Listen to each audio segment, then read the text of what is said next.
예, 안녕하세요. 김기환입니다. 네, 현대차 정의선 회장님이 임원들한테 어떻게 보면 나부터 할 테니 니네도 이것 좀 해봐라 하는 게 있어서 공유를 좀 해드리려고 해요. AI 관련된 건데 IP의 완성은 AI로 시킨다. 이런 이야기가 있죠.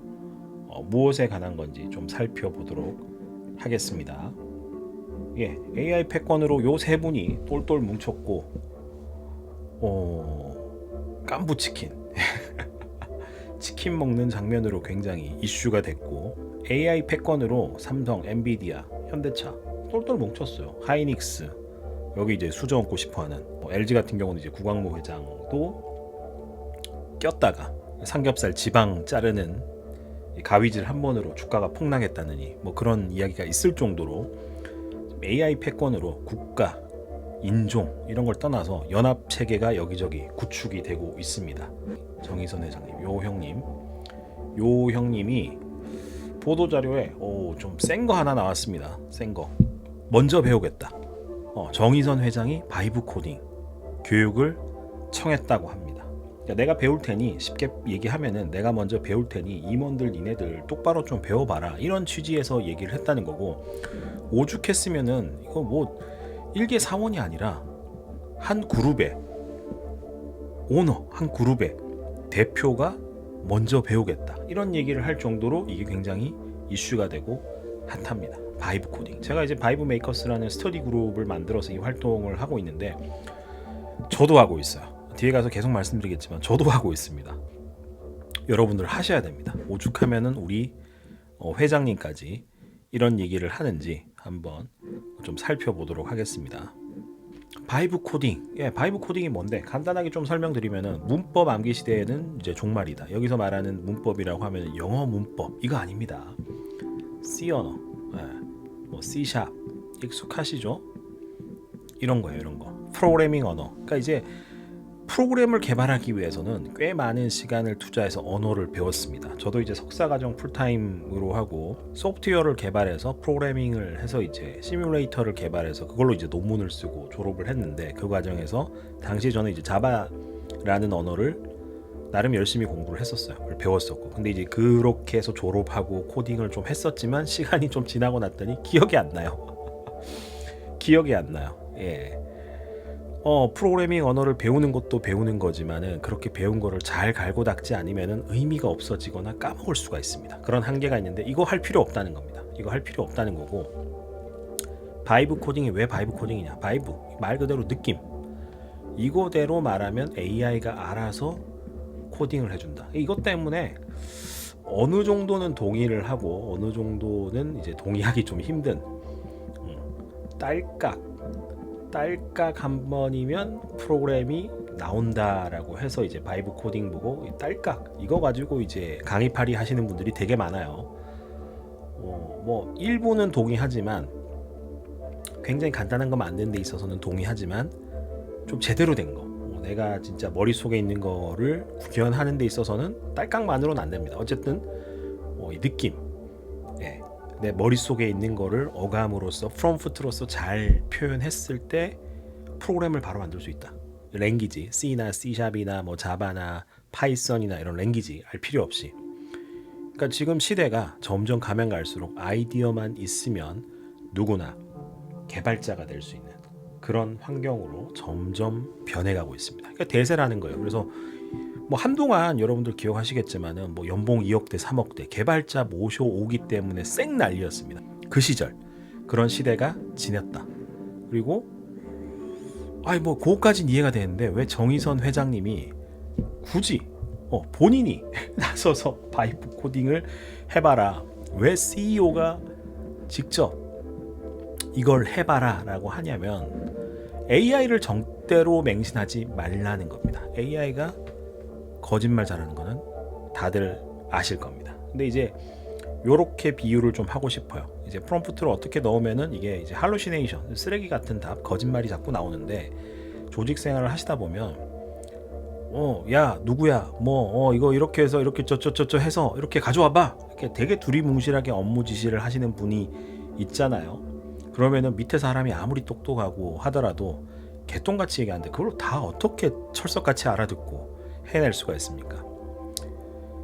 바이브 코딩도 똑같습니다. 이 프롬프트를 모호하게 하면은 좋은 퍼포먼스를 내기 어렵다. 쓰레기가 나온다. 그러니까 제대로 이거를 쓰기 위해서는 내가 어떻게 업무 지시를 해야 되는지, 내가 어떻게 프롬프트를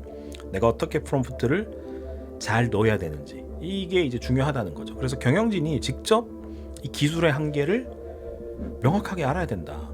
이게 이 정도 수준, 그러니까 수준이란 게 뭐 그렇다라는 게 레벨 1부터 10까지 이 기술의 수준이 있으면은 직접 겪어보라는 거예요. 겪어보고 어디쯤 이 적정성이다.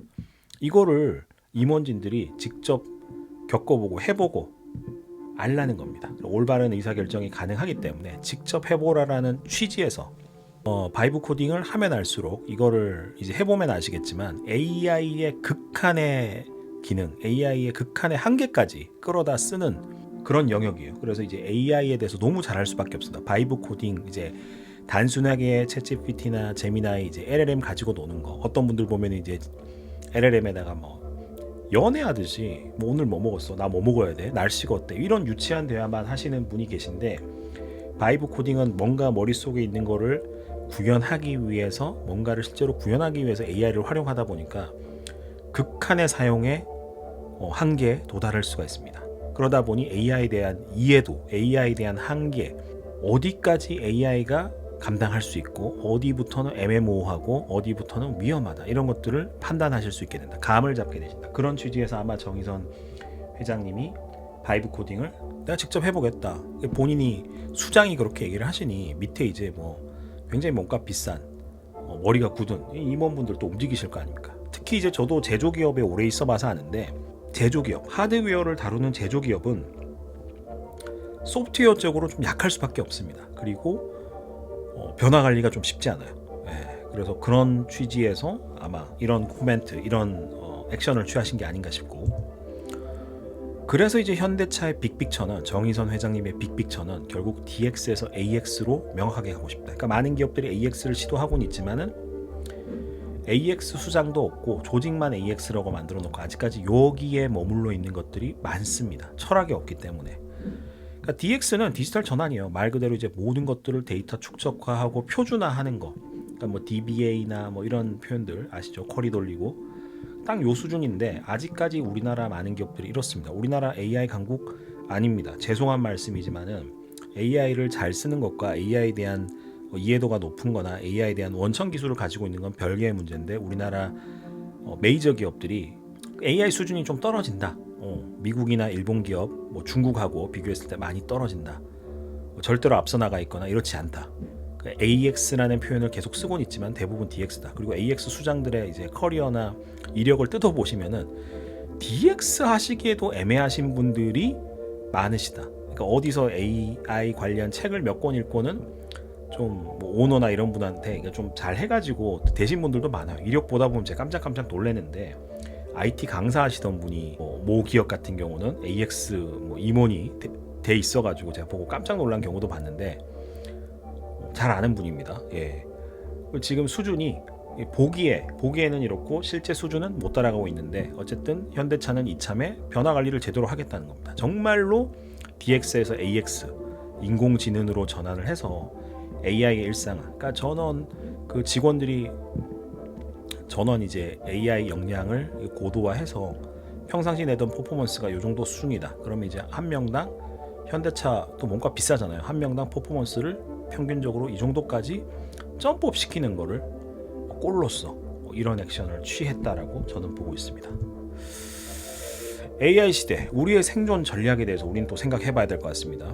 저런 이제 재벌 그룹, 세계적으로 잘 나가는 그룹의 총수까지도 저런 액션을 하는데 이거 이제 우리 어떻게 받아들여야 되냐?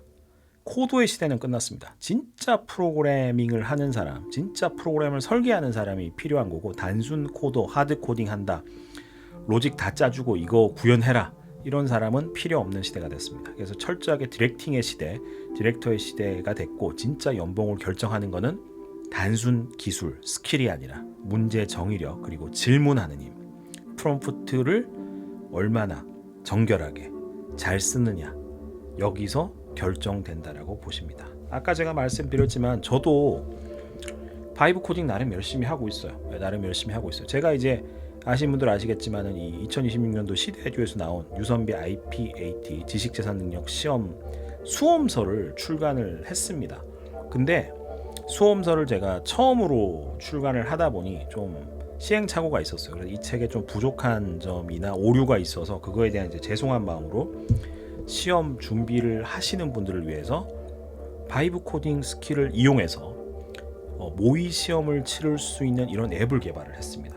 앱을 개발했어요. 솔직하게 말씀드리면은 한 15분 만에 만든 것 같아요. 한 15분 만에. 물론 이제 이 15분 만에 만들기 위해서는 이 기본적으로 이 시험이나 이거에 대한 이 책에 대해서 제가 잘 알고 있어야지 그걸 이제 앞에 설명드렸던 것처럼 바이브 느낌으로써 문장으로서 제가 이제 코딩을 하기 위한 이 설계를 제대로 명령을 해야지만 이렇게 코딩을 또 할 수 있고 구현을 할 수가 있었겠죠. 그게 이제 밑바탕이 돼 있었기 때문에 이거를 만들었다라는 거를 좀 설명드리고 여러분들도 이거를 하셔야 된다. 예, 보시는 것처럼 웹 버전으로 이렇게 구현이 되어 있고 모바일로도 접속하면은 이제 모바일 앱처럼 화면이 이제 유동적으로 움직일 수 있도록 구현이 되어 있습니다. 여기 이제 상단 요거 누르시면 제 유튜브 채널로 바로 이동을 하게 되어 있고 정규 모의 세트 혹은 뭐 맞춤형 연습 같은 경우는 보시면 이제 몇 챕터 어디를 뭐 10문양이냐 20문양이냐 뭐 30문양이냐 요렇게 풀어볼 수가 돼 있습니다. 그러니까 예를 들면은 뭐 지식재산 창출의 뭐 특허권이다, 디자인권이다. 그러니까 디자인권에 대해서만 10문제 내가 풀어보겠다. 시험 시작을 하면은 문제를 생성을 합니다. 문제를 생성해요. 그러니까 지금 이제 API 키 값이 지금 좀 올바르게 안 들어가 있어서 그러는데 요거를 가까운 시일 내에 앱스토어에서 여러분들이 받아서 써보실 수 있도록 바이브 메이커스에서 좀 준비를 하고 있다. 요 얘기까지 드리고요. 참고로 저 코딩, C#, 뭐 C++, 파이썬, 자바도 한 15년 전, 16년 전에 해보고 기억 안 나요. 문법 기억 하나도 안 납니다. 하지만 이런 프로그램을 바이브 코딩 스킬을 이용해서 구현할 수 있고 구현하고 있다. 여러분들도 관심을 가지고 정의선 회장님이 왜 그런 말씀을 했는지 바이브 코딩에 대해서 관심을 좀 가져보시기를 부탁드립니다.